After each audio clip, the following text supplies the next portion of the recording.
Hi, today I'm for the new Galaxy A73 and I'll show you how to activate Quick Launch on this device.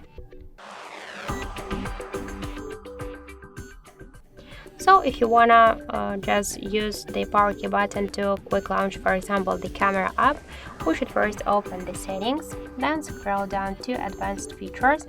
After that, tap the side key and here you'll see double press switcher. Just tap on the switcher to activate the quick launch, and now we can see that by double press to the power key will quick launch the camera app.